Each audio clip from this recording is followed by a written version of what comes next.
But it's so amazing to be here with all of you today. These speakers have been incredible. Oh my goodness, it's been amazing. So recently I graduated with my MBA, and my classmates and I voted for our class superlatives. I was voted most likely to give a TED Talk. And here I am, my first step to my very own TED Talk. So let me see if I can figure out how to work this, the green arrow. All right. Um, so I am so excited to be here today with you guys. I'm going to talk about something incredibly personal and really powerful. So I'm Courtney Bedoya, and coming home to Chicago, I got my undergrad at DePaul University, go Blue Demons, and I recently graduated with my MBA from Rice University in Houston, Texas, where I live with my husband of 25 years, our 10-year-old daughter, our 4 dogs, our 4 fish, and our axolotl toothless. So I want to see a quick show of hands. How many of you have ever been told, wait your turn, tone it down, you're too bold? I know I have too. And it's really hard to hear. But I want to share something with you. Oh, wrong one. Sorry about that. So I want to share something with you. A couple years ago, I was the head of marketing for a safety toe boot company out of Australia. And I had an opportunity to go to our headquarters and meet the rest of my team. And on a Sunday afternoon, I went with my CEO and his wife to an Australian rules football game. And if you don't know what Australian rules football is, it's a mixture between rugby and American football. They don't wear any pads. And you don't cheer for field goals, which I learned when I stood up and cheered and everybody looked at me like I had 3 heads. So anyway, after this game, we went out to dinner. We were sitting at dinner, and my CEO at the time looks at me and he says, "What is your 5-year plan?" And I honestly don't know where this came from. Out of my mouth tumbles, I think I'd like to go get my MBA. And he said, "Why? You're never going to be a CEO." And I thought, oh, the only thing I could think to say at the time was, maybe not, but that's not for you to decide. So that comment really ate at me for the rest of that trip. I just couldn't believe it. I got home and I looked at my husband and I was like, I think I need to go get my MBA. And he's like, all right, what school? So turns out that that was the moment that I really realized that I needed to be the author of my own story, and only I got to decide my destiny. That CEO is now retired, and he is probably one of my biggest cheerleaders that I have. He calls me every other week. How's it going? What are you doing? He went through my MBA program with me, talked me through his MBA program, and he actually is a very big supporter of mine. But that moment also taught me that sometimes we need inspiration to write our next chapter. And they're not always easy to hear, and sometimes they ruffle your feathers and they make you think, oh, how dare he tell me that? What decade are we living in? But it also taught me that I am the author of my own story. So let's look at some of the myths we're told. It's too late to start over. Wait your turn. It's selfish to want more. And you can't have it all. But let's look at what's actually true.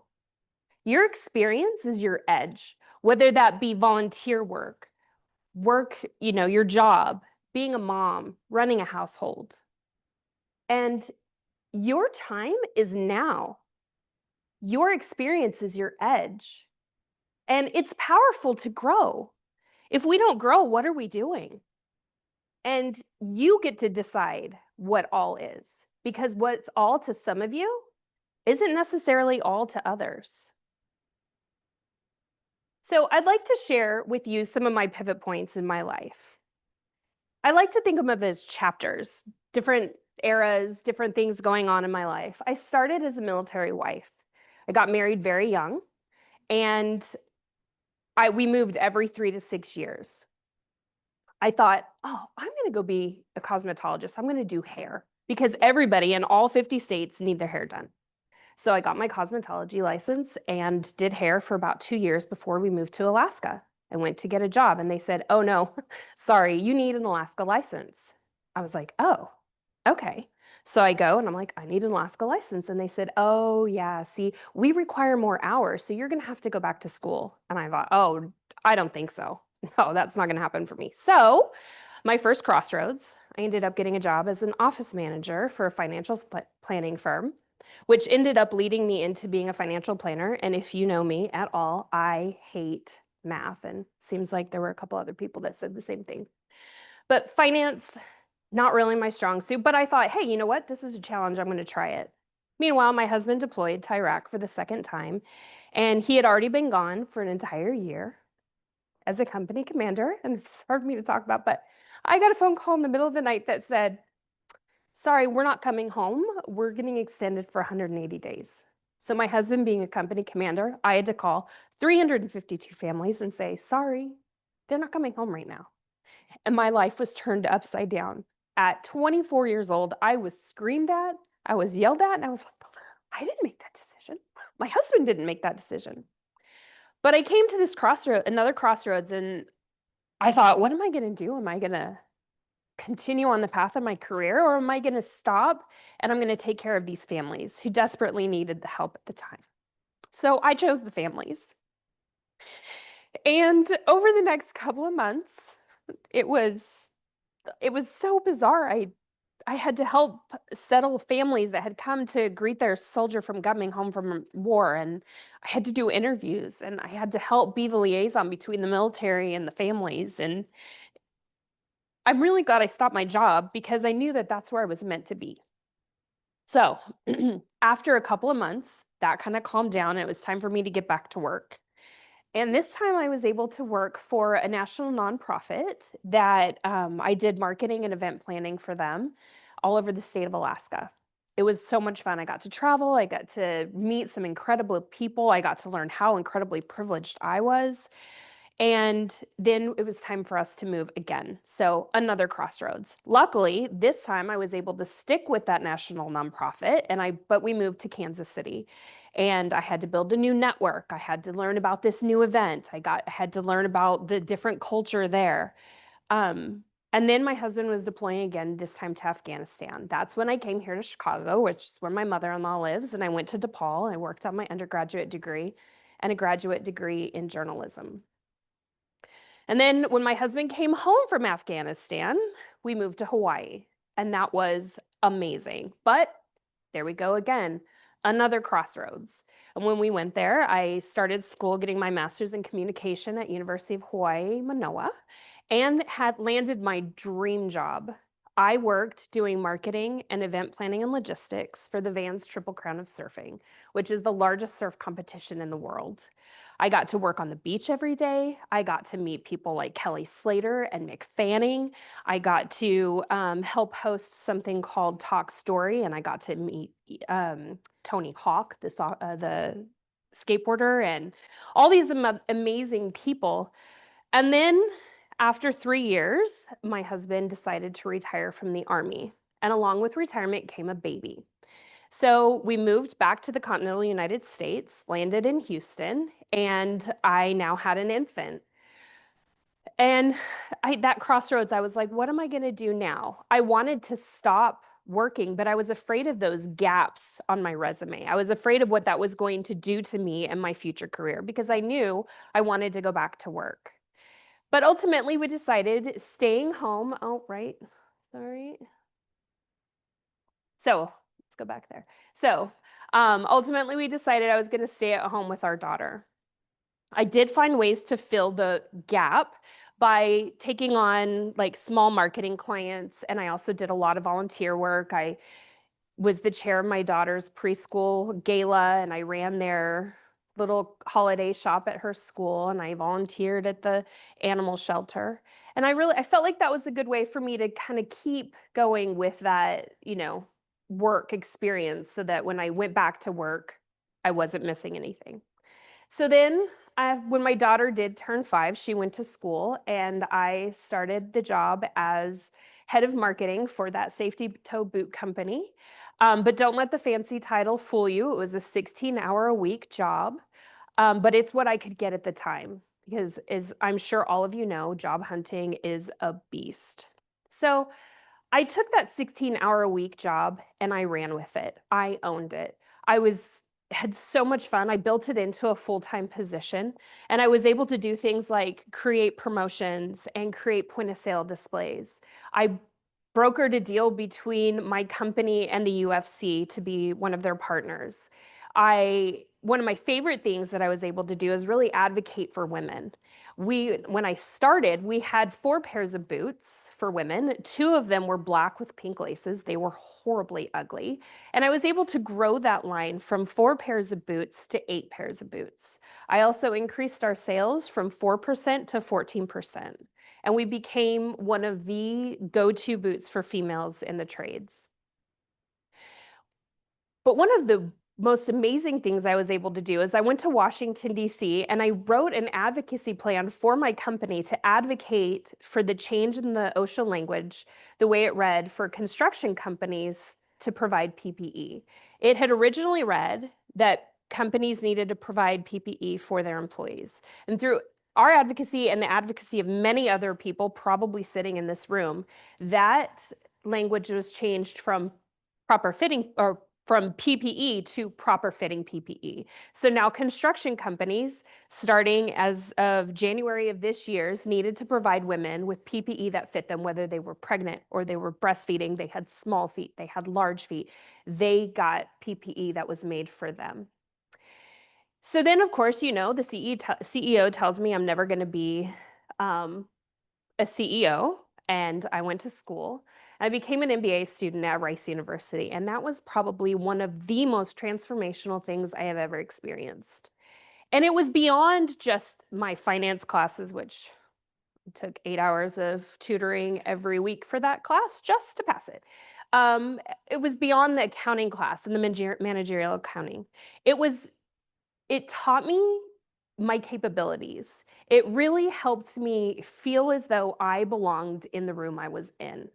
If you have an opportunity to get your MBA, I'm calling you out, do it. Go get your MBA. So now what's next? I took some time off after I graduated from school and I spent it with my daughter. I felt like it was much needed after 2 years of being a full-time student, a full-time mom, a wife, and an employee. So I'd like to share with you a simple framework that I use to help me transition through all of these different pivot points. Pause, plan, and push. So I want to go through each one of them individually. Pause is probably the hardest one for all of us to do because we're so used to moving so fast. We're trying to solve all the problems, carry the weight of the world on your shoulders. I'm an oldest daughter, and it seems to be in my DNA that I hold all the world's problems, and if I don't do it, nobody else is going to do it. But this is when you really stop and you ask yourself, what's working? What's not working? Where do I want to be? What is my dream? It was in my pause when I went back to work before I went to school that I realized I wasn't done dreaming big. There's still so much more I want to do. So once you pause, your next step is to plan. And I'm not talking some 20-year blueprint. I'm just talking that direction. So you ask yourself questions like, what does bold look like for me right now? And what is one thing I've been afraid to admit that I want? When I was planning my next move, it did not look safe, but it aligned with my purpose. And that's the real power of planning. It creates alignment, not just action. So then finally, it's push. This is the moment you stop waiting and you start moving. So push doesn't mean it's not going to be scary or it's not going to be hard. It just means you do it anyway. It means you apply for that job. You say that business plan out loud and you have that tough conversation about a promotion or about a job change. So let me ask you, what is something that you've been thinking about for months, but you haven't done it yet? Maybe you should make today that day. Now that you've pushed, you've paused, you've planned, and you pushed, what does that give you? It gives you confidence. And confidence isn't knowing everything, but it comes by doing it anyway. So you build your confidence one brave decision at a time by showing up, by speaking up, by standing up, even if your knees are shaking. So it's walking into that meeting filled with all men. How many of you have seen Ted Lasso? So good, right? So Hannah, the female protagonist, she is about to walk into the meeting where it's all male football club owners, and she goes into the bathroom and she gets down and she goes, oh. And she said, somebody was like, why do you do that? She said, oh, it makes me feel bigger. It invigorates me. And I was going into a meeting with Boot Barn. We were about to pitch getting our boots into there. And I went into the bathroom and I did it. And it works because I walked into that room and I was like, I'm not afraid to be silly. I'm going to do this. And we got into Boot Barn. So that's a big deal. First national distributor. So you're not in a room by accident. You're there because you belong there. And it's by choosing courage first. The next thing is clarity.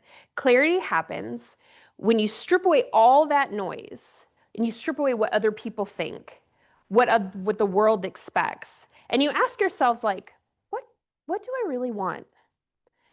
Have I been chasing somebody else's definition of success? What would my life look like if it aligned with my values instead of my to-do list? Clarity isn't something you find, it's something that you remember about yourself. And then it's courage.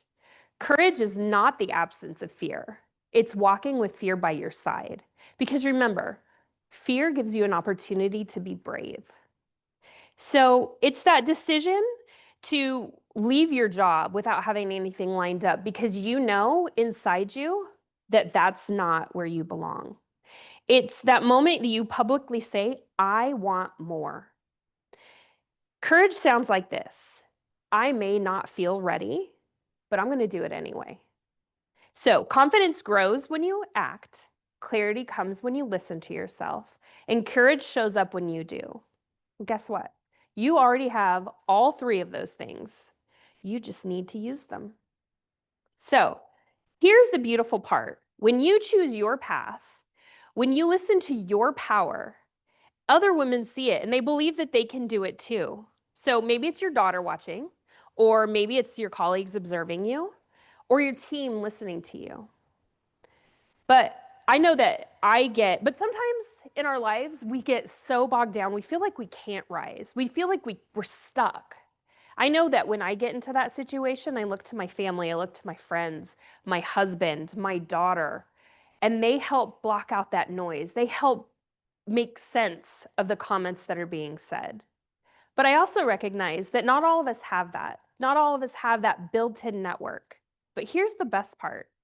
You can make it, right? We heard today that you could build your community. It doesn't have to be big. They don't have to have known you your entire life. It could just be 3 or 4 people that really truly believe in you, that have faith in you, that are really going to help you block out that noise. So, because remember, we don't rise alone, we rise together. So now that we've paused, we've planned and we've pushed, we found our courage, our clarity, and our confidence, what are we going to do with that?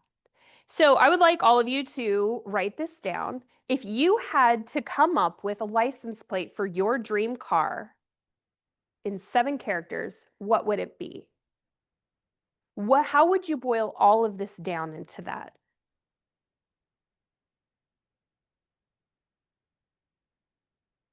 Anybody want to share?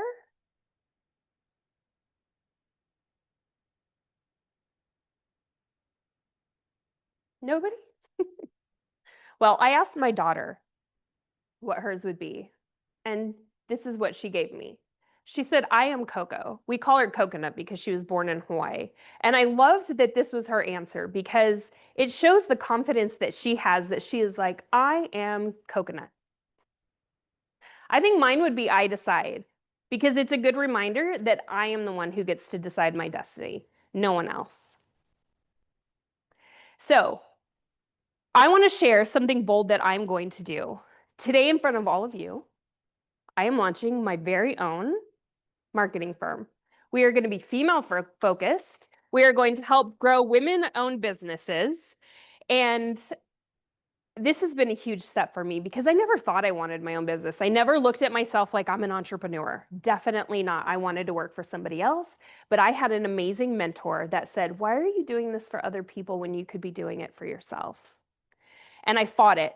I fought it for months. And then just this last week, I was like, you know what? I have this opportunity to stand up and say this out loud in front of a bunch of amazing women, because once you say it out loud, it becomes real. So here I am. I'm doing it in front of all of you because I want this to be real. I want to live my purpose, and I want my life to align with my values. And what I value most is bringing up other women. So, now that I've shared my bold move, I want all of you to write down one bold move that you're going to make in the next 7 days. It doesn't have to be big. You don't have to start your own business. It could just be, I'm going to apply to go to school, or I'm going to, change jobs. I'm going to apply for that promotion. So go ahead and write down your bold move. And if anybody is comfortable sharing, I'd love to hear what your bold move might be. You guys are quiet. Yes. Good for you. That's awesome. Does anybody else have anything? Any bold move that they want to make? Yes.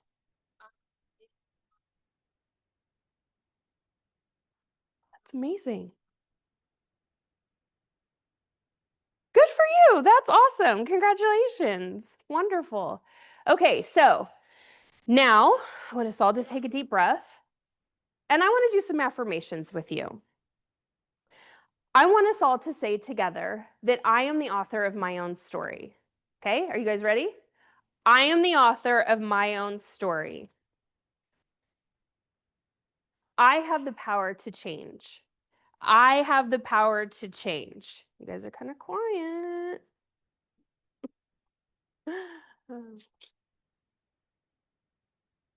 My future begins now. My future begins now. My pivot points make me powerful. My pivot points make me powerful. And I get to break the mold. Okay, you guys got a little bit more. But now I want you to really say it. Say it like your daughter's watching, and say it like your future self is watching. So let's go through this again. I am the author of my own story. That's better. I have the power to change. I have the power to change. My future begins now. My pivot points make me powerful. And I get to break the mold.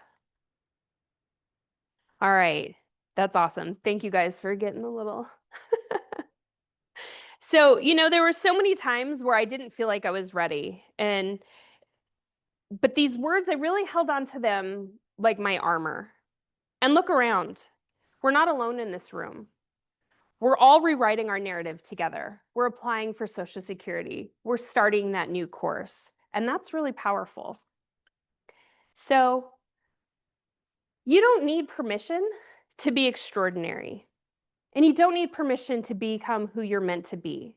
You already have what it takes. You just need to decide, you need to begin, and you need to be bold. So let's connect, let's grow, and let's keep lifting each other up. If there's anything I can do to help you, I'm here. And if you need a start to your network, let me know. I'd love to be your hype man. And so now I'd love to hear from you. Is there anything about today that resonated with you? Is there any other bold moves we want to share? Yes. At my company, we have no structure to move up in my department. I'm in marketing. We all have the same title, and I've been there for 5 years. So I decided I'm going to ask for clear direction of how to move to the next level because there's been nothing. That's amazing. Good job. Because you have the power to write your own story. I love, love, love to hear that. Does anybody else have anything bold that they want to share? Surely some of you have something bold. Well, thank you so much for your time. I really appreciate it. I love being up here with you, and thank you for letting me share my new venture with you.